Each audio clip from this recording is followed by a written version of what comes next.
les paysages dans la région de Dakhla sont uniques au monde, avec des vagues de surf qui séduisent les plus grands noms de cette discipline aux quatre coins de la planète. Le sport, j'ai dit quoi? Du surf? Kitesurf, merci de me corriger. Non, parce que c'est important, elle connaît beaucoup mieux que moi. Le sport comme levier touristique, cette destination peut-elle devenir, parce qu'on parle, on n'a pas beaucoup encore parlé de tourisme jusqu'à présent, et celle qui va en parler, elle la connaît très très bien, cette ville, c'est Leila Ouachi. Bonjour. Je vais vous demander, mais en un mot, si vous deviez un mot pour définir cette ville.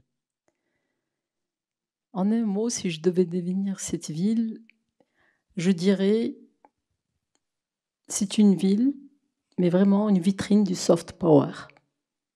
C'est une vraie vitrine du soft power, de la diplomatie parallèle.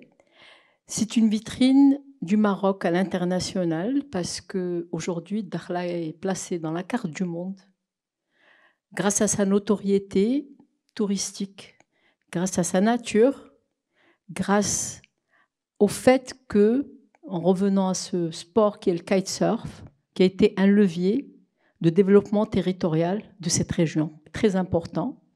Parce qu'il faut savoir qu'il y a... Enfin, moi, ça fait 15 ans. Quand je suis arrivée en 2005 ici, donc au niveau de la ville, bien sûr, la ville était là, avec 2 hôtels en ville, 2 ou 3 hôtels, et puis un camp, PK25, c'était un camp avec des tentes, et il y avait les premiers kitesurfers qui étaient là. Et je vous parle de ça il y a 14 ans. Il y avait un vol par semaine. Aujourd'hui, nous sommes à peu près à, je pense, 40 unités hôtelières classées. Il y a 27 hôtels, je ne me trompe pas, Simonir. Il y a 27 hôtels, projets d'hôtels qui sont lancés. Nous sommes passés de 1 vol par semaine à 23 vols par semaine, juste avant le confinement. Et nous sommes aujourd'hui avec une reprise de pratiquement 16 vols par semaine. C'est pour vous dire. En 2019, il y a eu quelque chose comme... C'est-à-dire que, imaginez qu'en 2019, il y avait 110 000 passagers. En septembre 2018, en septembre 2019, on est passé à 146 000 passagers. On a eu 30% d'augmentation du nombre de passagers. Nous sommes en augmentation à 2 chiffres de croissance au niveau touristique. Le tourisme est devenu le 2e employeur de la région après la pêche. Et puis, je peux vous dire que M. Mounir, qui est Rahmouni, le directeur général du CRI, M. Houari, je sais pas pourquoi je te dis. M. Houari, son téléphone n'arrête pas. Et ils ont une équipe extraordinaire aujourd'hui qui est en train de répondre à toutes les attentes et toutes les demandes justement de ces investisseurs, à la fois qui viennent du royaume et en dehors du royaume. Mais vous avez dit une chose, et je parle à monsieur le représentant du Conseil économique et social. C'est une baie, mais c'est une baie qui est très fragile. Et c'est une baie que nous devons protéger. Et sans cette baie, sans ce vent, sans cette nature, Dakhla, je parle bien au niveau touristique et au niveau de ce qu'elle est en train de devenir et de son développement, n'existerait pas.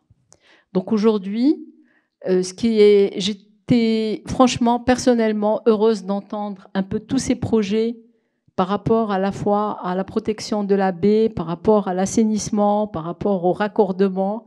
Parce que vous savez, les hôtels qui font la notoriété de Dakhla aujourd'hui, qui sont au PK 25, c'est-à-dire au kilomètre 25 à partir de Dakhla, ne sont pas raccordés ni à l'eau ni à l'électricité. Et c'est des gens, c'est des investisseurs importants marocains qui sont venus, qui ont pris le risque d'investir et qui ont pris le risque de lancer tout ça sans aucun raccordement et sans aucune... Franchement, il y a quelque chose aujourd'hui qui nous rassure du fait de savoir que tout ça est en train d'être mis en place. Et c'est pour ça que Mon résumé, c'est une réussite. Et c'est véritablement je veux dire, la région qui sert de laboratoire à beaucoup d'autres régions, que ce soit en termes de développement économique, social, en termes de développement humain, avec l'enrichissement aussi des écoles de formation comme le NCG et d'autres écoles qui sont en train de s'installer, et aussi l'activité touristique avec une demande très croissante. Je vais vous raconter juste quelque chose, mais que j'ai vécu aujourd'hui même avec mes équipes. Vous savez qu'on a un événement qui s'appelle Sahraouia, c'est un événement solidaire et féminin que nous organisons depuis 7 ans maintenant ici à Dakhla. Et on avait la présélection des équipes des provinces du Sud au niveau de l'ENCG. Et juste ma responsable, donc elle était en questionnaire avec toutes les jeunes filles de l'ENCG. Vous savez ce qu'elles lui ont répondu?